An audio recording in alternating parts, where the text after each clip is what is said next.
faire un bon feedback, c'est pas toujours si simple.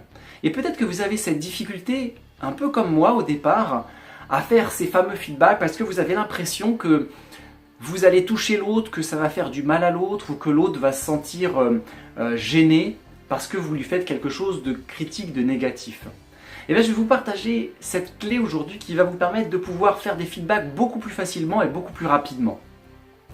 Cette clé, vous allez le voir, elle est assez simple. Mais la première chose à comprendre, c'est que si vous avez l'habitude de faire des feedbacks négatifs, ou en tout cas si c'est ce que vous voulez faire, déjà comprenez qu'un feedback, vous pouvez le transformer de quelque chose de négatif en quelque chose de constructif. Par exemple, si vous voulez dire à quelqu'un, écoute, ton discours, j'ai eu du mal à le comprendre, vous pouvez tourner la chose de cette manière-là, écoute ton discours, je pense qu'il pourrait être beaucoup plus compréhensible. Et là, du coup, vous pouvez voir quelque chose d'évolutif, plutôt que quelque chose qui n'est pas constructif et qui est défini comme ça. Donc, cherchez à chaque fois comment est-ce que l'autre pourrait faire évoluer les choses. Et je vais vous donner dès maintenant la fameuse clé dont je vous parlais. Quand vous avez un feedback à faire, faites toujours en sorte de trouver un côté positif et un côté à faire évoluer. Si vous avez plusieurs côtés à faire évoluer, essayez d'équilibrer avec au moins un côté constructif de l'autre côté. Si vous en avez plusieurs, c'est d'autant mieux. Parfois, c'est difficile parce qu'il y a tellement de choses qui sont difficiles et lourdes d'un côté que finalement, trouver un point positif, c'est parfois très compliqué. C'est très compliqué, mais il y a toujours quelque chose de positif à retirer. Une présence, un talent, oser quelque chose, la personne a réussi à dépasser une peur. Il y a toujours quelque chose. Donc, se focaliser toujours sur cette chose-là.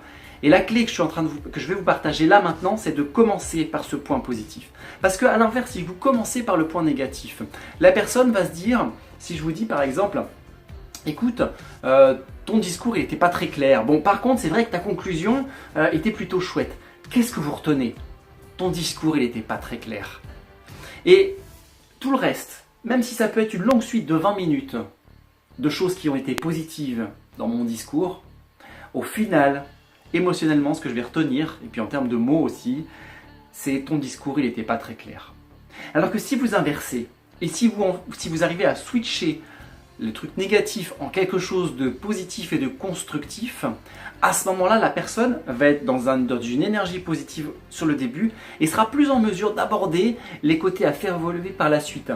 Elle se sentira plus à même de pouvoir se dire « Waouh, ça y est, c'est bon, je peux avancer ».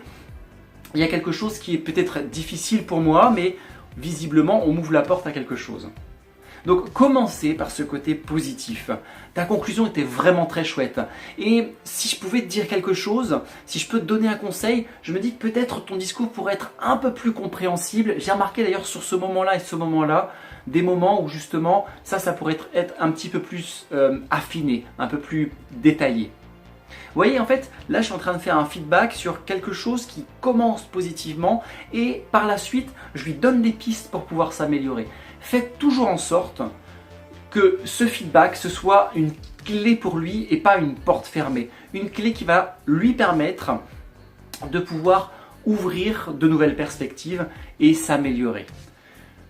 J'espère que cette vidéo, elle vous a parlé, elle vous a plu. Si c'est le cas, pensez au petit pouce. Ça me permet de voir ce qui vous parle. Et puis moi, de manière générale, ça me motive à en faire d'autres. Et je vous dis à demain pour une nouvelle vidéo dans Réveille ta com, le challenge que j'ai fait de 50 vidéos sur la communication. Apprendre à mieux maîtriser les outils de communication. Excellente journée, au revoir.